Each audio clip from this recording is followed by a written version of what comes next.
May mga takas ba ang motor mo at natatakot ka baka matuyuan ka ng langis? So kung yan ang problema mo, panoorin mo to. Magandang tanghali sa inyo mga kabiker, purihin ang Panginoon, at meron na naman tayo may ibabahagi na simpleng video at related na naman ito sa ating mga motor. So ang tutorial natin mga kabiker is about yung mga oil seal. Ayan. Ano nga ba yung gagawin natin about oil seal? Siyempre yung oil seal, ang trabaho niya, siya yung nagsisil ng mga oil natin sa loob ng makina. May damage na yung oil seal natin, tatagas na yung ating mga langis. No? So yun yung pinag-iingatan natin, na tumagas yung mga langis natin at tatakot tayo, nangangamba tayo, baka matuyuan tayo. At yun naman ay totoo. Kasi dahil lang sa simpleng oil seal, kailangan natin ayusin agad. Kasi nga, sa pakonti-konting tagas ng oil natin, matutuyuan talaga yung langis natin. Lalong-lalo na may mga motor tayong luma na hindi natin pinapansin. Nakala natin nagmumoist lang sa ilalim, pero may mga tagas na pala yung langis natin. Ngayon, ituturo ko sa inyo kung saan nakapwesto yung mga oil seal na kailangan nating chinecheck, at para ma-replace na rin natin at hindi na tayo gumastos at pumunta pa sa mga mekaniko. So meron tayong dalawang makina rito, isang pang XRM, isang pang pampasada, yung Rossi 125, parehas na 125 yan. Kaya dalawang makina ang ginamit natin ngayon kasi meron yung motor na ganito, meron din naman yung may motor na ganito, no? So sa mga matic, wala pa tayo. Ito lang yung available nating makina, kaya dito ko muna ituturo sa inyo kung saan nga ba yung pwesto ng mga oil seal at kung paano natin tatanggalin na. So hindi lamang yung sa oil seal ang i-share natin ngayon. Siyempre, i-share din natin kung paano kalasin. Siyempre, tinuro ko nga yung pwesto ng mga oil seal. Siyempre, ituro ko na rin yung paano pagkalas para makita yung oil seal. Ayan. So biker, mahalaga ba na kailangan namin i-check yung mga oil seal? Mahalaga mga kabiker. Kasi nga, babawas yung mga langis natin. Kaya mapapansin nyo, sa lagi ng langis yung makina nyo sa ilalim, dalawa lang yan. Kung hindi oil seal ang problema o may basag yung ilalim ng makina nyo. So mas critical yun, may basag.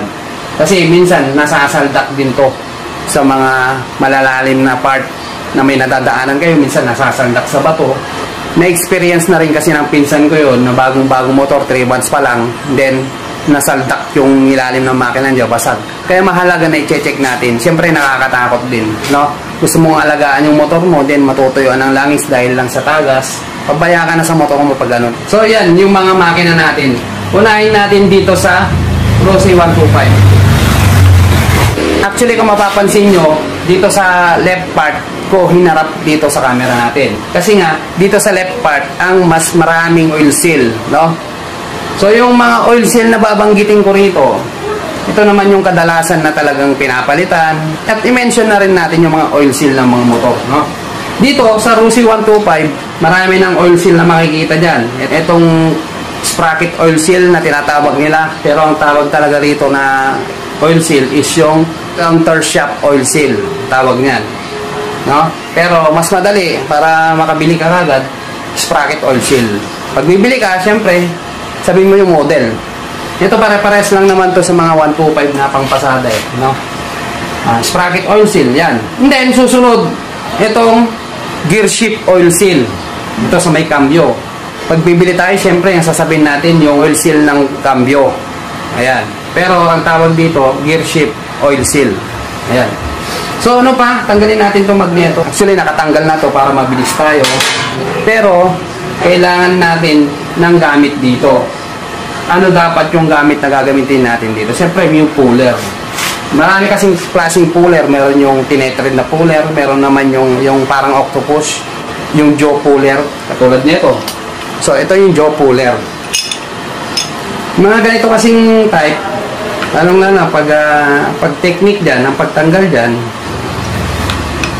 yan, ganyan yung style yan. So yan, itre-thread natin pa in to hanggang sa mahila niya to. Tutunog naman yan eh. Kasi yan, hindi niya na mapupul yan kasi nakabukas na yan. So kung mapapansin nyo, nakalapat na to. Tornilyo nakalapat. Tatanggalin na lang natin yan. So hilahin na natin. Yan. Kasama yan. Ito naman, itong oil seal na to, tinatawag nilang magneto oil seal. Pero ang talagang pangalan ng oil seal na to, crankshaft oil seal, no? So kung talagang kukunin natin sa proper name niya, yun yung proper name niya, crankshaft oil seal. Pero nasanay na tayo sa magneto oil seal. Ayan. Isa, dalawa, tatlo. dito sa part na to.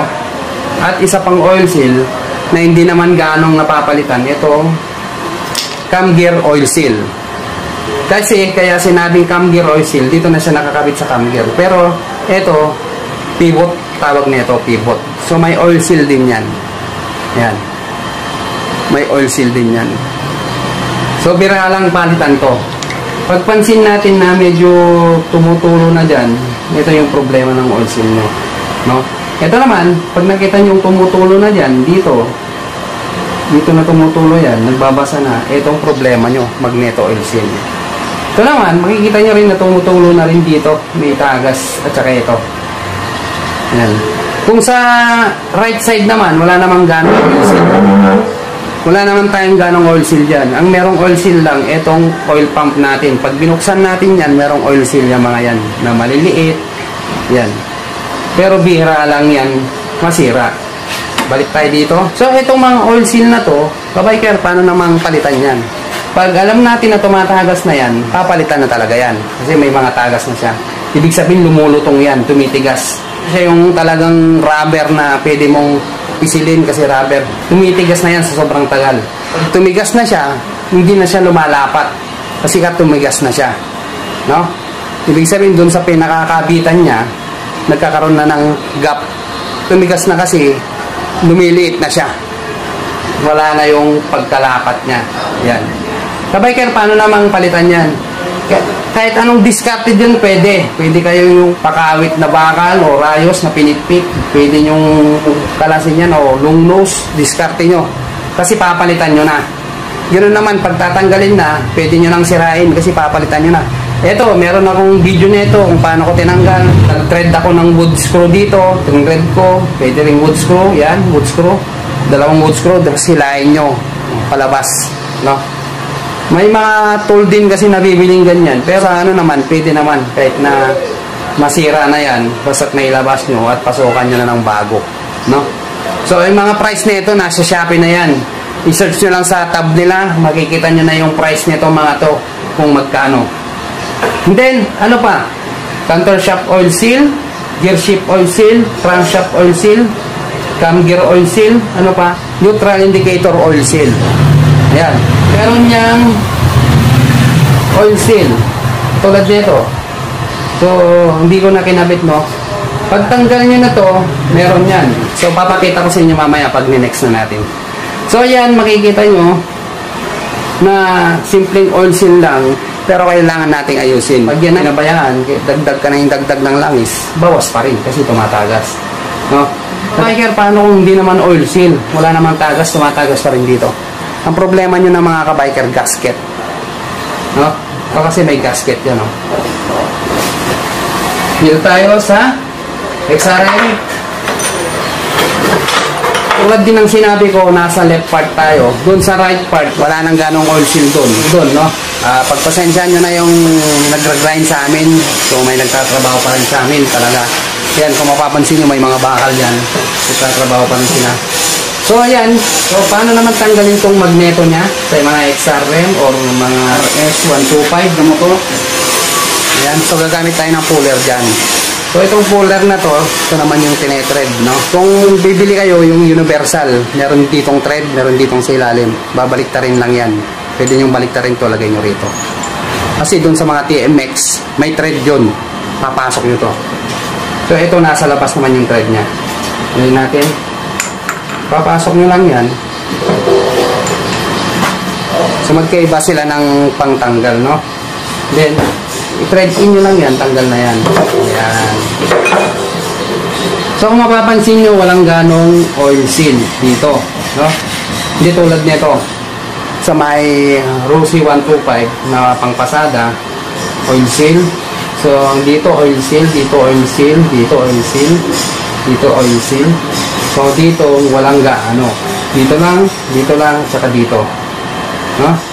So, mas matipid dito sa may XRM kumpara dito sa 5 na madaming oil seal. Pero mahalaga pa rin ang oil seal. Kasi, yan yung nagpo-protect sa ating makina. Bakit ka, biker? Pinoprotektan ba yung makina? O kasi, kung tagas lahat ng oil seal mo, yung langis mababawasan. Eh, yun yung pinaka lubricant ng makina natin. Yun yung pinakadugo at nagpapa-smooth sa lahat ng gears natin dito, lalong-lalo na yung transmission. Ayan, dito sa may counter shaft natin, ayan sa loob nito, transmission na, diba? So kung yung mga oil seal natin, pinapabayaan lang natin na tumatagas, natutuyuan tayo ng langis, mga kabiker. Kaya nga, mapapansin nyo yung ilalim ng motor, kung malinis, walang tagas yun. Pero kung mapapansin nyo yung mga motor na hindi nila sine-check yung kanilang mga oil seal, napupuno ng lupa dito sa ilalim, dumidikit sa langis, no? Dahil may tagas. Yan, buksan natin to para makita nyo dito sa gear shift indicator or neutral switch.